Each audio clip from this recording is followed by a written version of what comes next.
దేవుని పరిశుద్ధ నామమునకు మహిమ కలుగును గాక. Good morning. How are you friends? ఈ ఉదయకాలాన్న దేవుడి మాట యెషయా గ్రంథం 49వ అధ్యాయం 15వ వచనం మనం చూసినట్లయితే ఒకసారి చూద్దాం రండి. స్త్రీ తన గర్భమున పుట్టిన బిడ్డను కరుణింపకుండా తన చంటి పిల్లను మరుచునా? వారైనను మరుచుదురు గాని నేను నిన్ను మరువను. చూడుము, నా అరచేతుల మీదని నిన్ను చెక్కి ఉన్నాను. నీ ప్రాకారములు నిత్యము నా ఎదుట ఉన్నవి. సహోదరుడా, సహోదరి, విను. నువ్వు అనుకోవచ్చు, ఈరోజు నన్ను ఎవరు పట్టించుకోవట్లేదు, నా స్థితిని బట్టి నా అన్న వాళ్ళు నాకు దూరం అయిపోయారు. నా సహోదరులు కావచ్చు, ఫ్రెండ్స్ కావచ్చు, కన్నా తల్లిదండ్రులే నన్ను విడనాడారు. ఎందుకంటే నా పరిస్థితి బాలేదు, నా పరిస్థితులన్నీ కూడా నాకు చేయి జారిపోయినాయి అని చెప్పి ఈరోజు నువ్వు బాధపడవచ్చు. కానీ విను, నిన్ను ప్రాణంగా ప్రేమించి నీ కోసం ప్రాణం పెట్టిన ఒక ఆయన ఉన్నాడు. ఆయనే ప్రభు అయిన యేసుక్రీస్తు. ఆయన ఏం చెప్తున్నారంటే, ఆయన ఒక ప్రశ్న వేస్తారు. ఏంటి అంటే, ఈ లోక సంబంధమైన తల్లిని గురించి మన ముందు పెట్టి, దేవుడు యేసు ప్రభు మన ముందు తల్లిని, మన కన్న తల్లిని మన ముందు పెట్టి ఒక ప్రశ్న వేస్తున్నాడు. నవమాసాలు మోసి కనిన ఆ చంటి బిడ్డను తల్లి ఏమైనా మర్చిపోతుందా? చూడండి, ఆ బిడ్డ పుట్టిన తర్వాత ఆమె ఆ బాధంతా, తను ప్రసవ వేదనంతా మర్చిపోతుంది.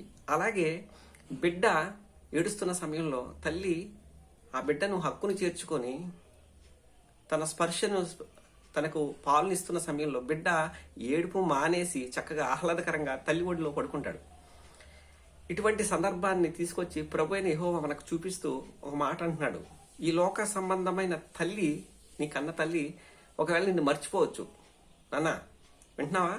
సహోదరి, సహోదరుడా, నాన్న, తమ్ముడు, ఈ లోక సంబంధమైన తల్లిదండ్రులని ఒకవేళ నిన్ను మర్చిపోవచ్చు.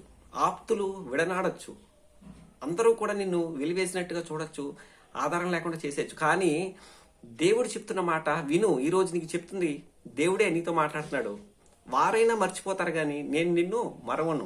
ఎందుకంటే నేను సృష్టించింది వారిని సహా సృష్టించింది నేను, వారిని సహా సృష్టించింది నేనే. కాబట్టి వారిలోంచి నువ్వు వచ్చావు. తమ్ముడు, చెల్లి, నువ్వు బాధపడొద్దు. నీ జీవితం నలిగిపోయిందని, నీ జీవితం విరిగిపోయిందని, కష్టం గుండా వెళ్తున్నావని, అవమానం గుండా వెళ్తున్నావని, ఇప్పుడు నీ పరిస్థితి అననుకూలంగా అన్ని విషయాలు నీకు ఉన్నాయని చెప్పి కృంగిపోవద్దు. నేనేమంటున్నానంటే, దేవుడు చెప్తున్న మాట, నేను నిన్ను విడువలేదు, నిన్ను మర్చిపోలేదు అంటాడు. స్నేహితులు, బంధువులు, ఆప్తులు విడిచిపెట్టేశారమ్మా. విడిచిపెట్టేస్తే మంచిది. అయితే దేవుడు నీకు ఆధారంగా ఉండబోతున్నాడని దాని అర్థం. నువ్వు ఆయన్ని ఆశ్రయిస్తే ఆయన నీకు ఆశ్రయపం, కొండ, కోట ఆయనే నీకు. అంటే నిన్ను విడిచిపెట్టలేదు, నిన్ను మర్చిపోలేదు అంటాడు. ఆయన నిన్ను మర్చిపోడు. దేవుడు చెప్పి ఏ మాట కూడా నిరర్ధకం కానే కాదు. ఆయన అబద్ధమాటుటకు నరుడు కాడు. నరుడైతే, మనిషి అయితే మాట ఇచ్చి వాగ్దానం చేసి తప్పిపోతారు. కానీ దేవుడు వాగ్దానం చేశాడంటే, మాట ఇచ్చాడంటే, భూమి ఆకాశం గతించును కానీ నా మాటలు ఎప్పుడు కూడా గతించవు అని చెప్పి ప్రభువుని యేసుక్రీస్తు చెప్పాడు. ఈరోజు చెప్తున్నది విను తమ్ముడు, నేను నిన్ను మరువను, నేను నిన్ను విడువను అంటున్నాడు. కాబట్టి నువ్వు ఆయన ఆశ్రయిస్తే ఆయన నిన్ను అందరికీ చేరుస్తాడు. నీకున్న పరిస్థితిని చూసి దిగులు పడిపోవు. పరిస్థితులను చూస్తే తమ్ముడు, చెల్లి, నువ్వు దిగులు పడిపోతావు, కంగారు పడిపోతావు, భయపడిపోతావు. కానీ క్రీస్తుని చూసినట్లేదు. క్రీస్తు చెంతకు చేరి ఆయన హక్కున, ఆయన చాటుకు నువ్వు వచ్చేస్తే ఆయన నిన్ను రక్షించడానికి, కాపాడడానికి, అందరికి తీర్చడానికి సిద్ధంగా ఉన్నాడు. ఇంకేమంటాడంటే, యెహోవా నిన్ను విడిచిపెట్టి ఉన్నాడు, యెహోవా నన్ను విడిచిపెట్టి ఉన్నాడు, ప్రభువు నన్ను మరిచి ఉన్నాడని అనుకునవద్దు. నన్ను విడిచిపెట్టేశాడు దేవుడు, నా బతుకిలా అయిపోయింది, నా స్థితి ఇంతే, నా పని అయిపోయింది అనుకుంటున్నావా తమ్ముడు, చెల్లి? దేవుడు చెప్తున్న ఈ ఉదయకాలన్న ఏంటంటే, నువ్వు అలా అనుకోకు. నేను నిన్ను ఆదరిస్తా, నిన్ను ఉన్నతమైన స్థితికి తీసుకొస్తా. నువ్వు చేయాల్సింది ఏంటి అంటే, ఆయన్ని ఆశ్రయించి ఆయన మార్గంలో నడు తమ్ముడు, చెల్లి. ఆయన ఏమంటాడంటే, ఎవరైనా మర్చిపోవచ్చు కానీ నిన్ను మరువను. అలాంటి ప్రేమ కలిగిన దేవుడు, అలాంటి వాత్సల్యం కలిగిన దేవుడు ఎవరున్నారండి ఈ లోకంలో? ప్రభువైన యేసుక్రీస్తు కాక. ఆయన చెప్తున్న మాట విను సహోదరుడా సహోదరి, నేను నిన్ను మరువను, నేను నిన్ను ఎడబాయను, నా రెక్కల క్రింద నీకు ఆశ్రయం కలుగుతుంది.